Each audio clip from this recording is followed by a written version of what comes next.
genre dalam mencegah remaja dari pernikahan dini. Program genre adalah program yang dikembangkan dalam penyiapan kehidupan berkeluarga bagi remaja.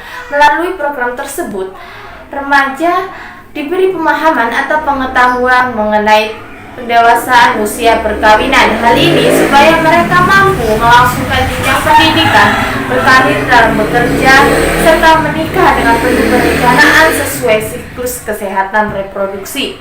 Program genre ini adalah wadah untuk mengembangkan karakter bangsa karena mengajarkan remaja untuk menghindari nafsa, narkotika, psikotropika, dan zat adiktif, seks pranikah, dan pernikahan dini. Tentunya membuat remaja itu tangguh sehingga berkontribusi dalam pembangunan serta berguna bagi nusa dan bangsa.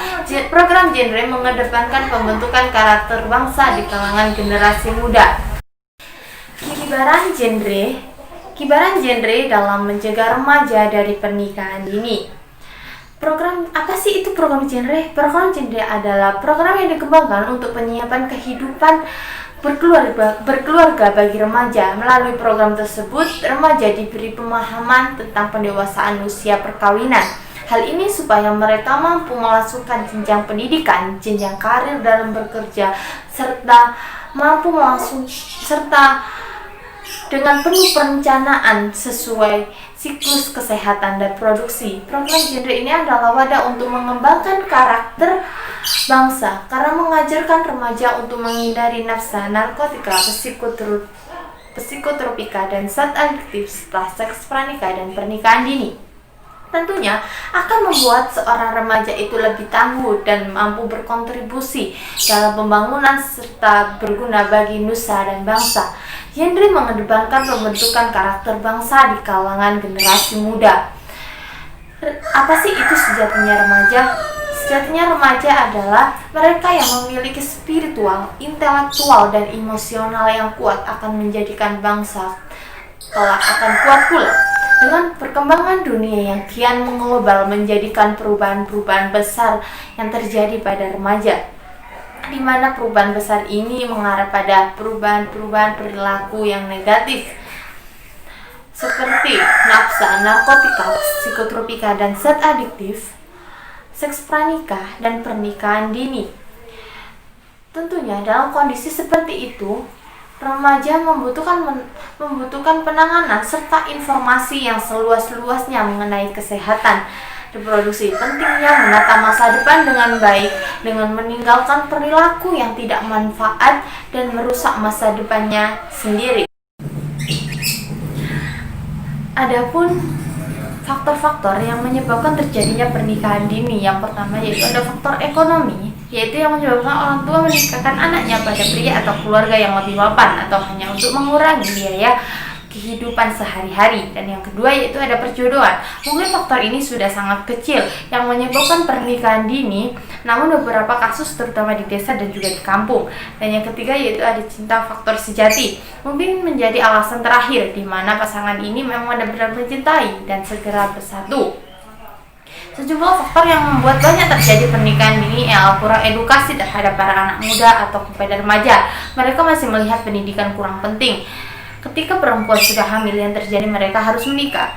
Sedangkan pernikahan dini ini memiliki dampak negatif dan dampak positif. Dampak negatif pernikahan dini lebih banyak daripada dampak positifnya. Berikut adalah dampak negatif dari pernikahan dini. Yang pertama yaitu kehilangan masa remaja. Jika nanti teman sebaya Anda menikmati liburan dan pergi kumpul ke berbagai daerah, mungkin Anda hanya bisa gigit jari karena suami atau istri Anda tidak mengizinkannya, atau Anda sudah memiliki bayi yang tidak mungkin untuk diajak pergi jauh. Dan yang kedua yaitu dari sisi kesehatan, terutama untuk wanita itu sangat beresiko. Hamil di saat usia masih muda itu sangat berbahaya untuk persalinan dan juga kesehatan rahim. Dan yang ketiga yaitu pendidikan. Tentunya jika Anda menikah di usia dini akan mengorbankan pendidikan, di mana usia Anda mungkin belum sepenuhnya lulus SMA. Selain dampak negatif ada juga dampak positifnya.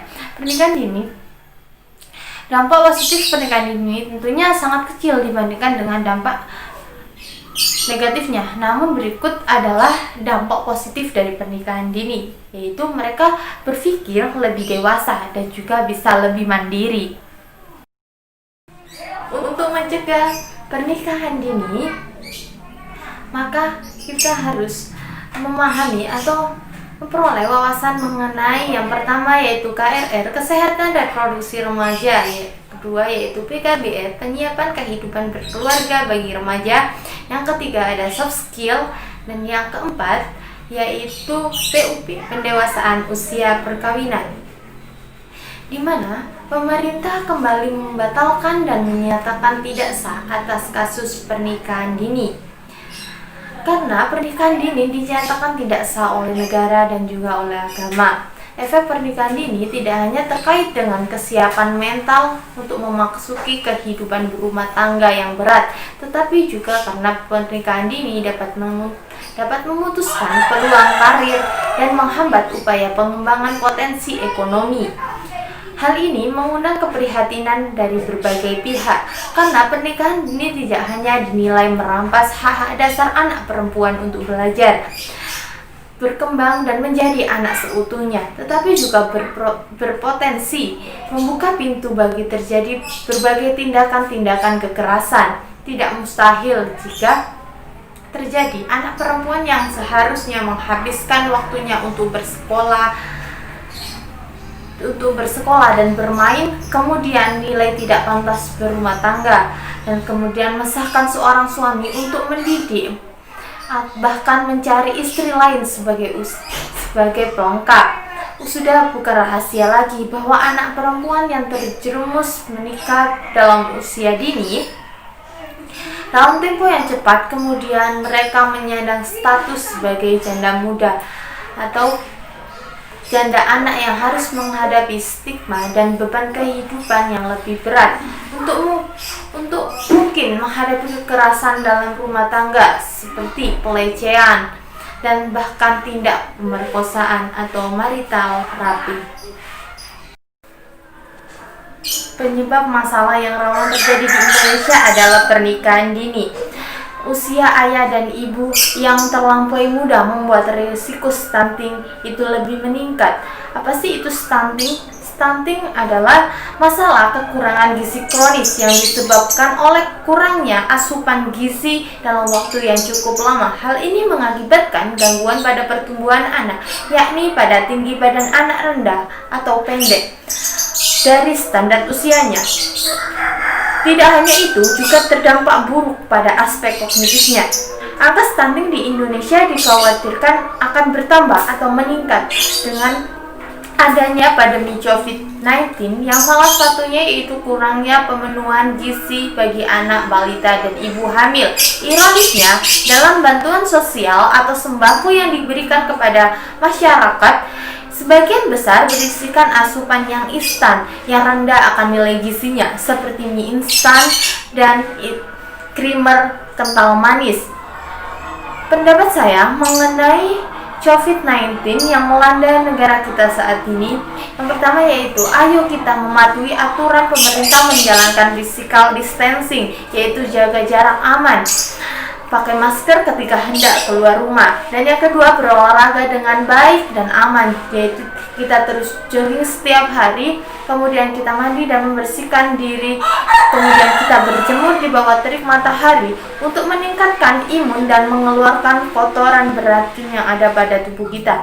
Dan yang ketiga yaitu jangan menyerah terhadap perekonomian yang buruk, karena dengan pemerintah melarang pedagang untuk berjualan, maka itu menjadikan inovasi untuk kita berpikir bagaimana cara kita memperoleh perekonomian yang kembali stabil, yaitu dengan cara kita berdagangan online, di mana sekarang teknologi sudah melonjak sangat besar, yaitu di mana-mana tidak hanya anak muda yang sibuk dengan bermain handphone, tetapi orang tua sekarang juga sibuk dengan bermain handphone. Ayo kita manfaatkan teknologi yang kita miliki saat ini sebagai penghasilan atau perekonomian di pandemi COVID-19 ini. Mari kita jaga kesehatan, tetap diam di rumah jika tidak ada keperluan kecuali dalam keadaan darurat. Semoga kita semua diberi kesehatan serta rezeki yang lancar dan barokah. Salam genre.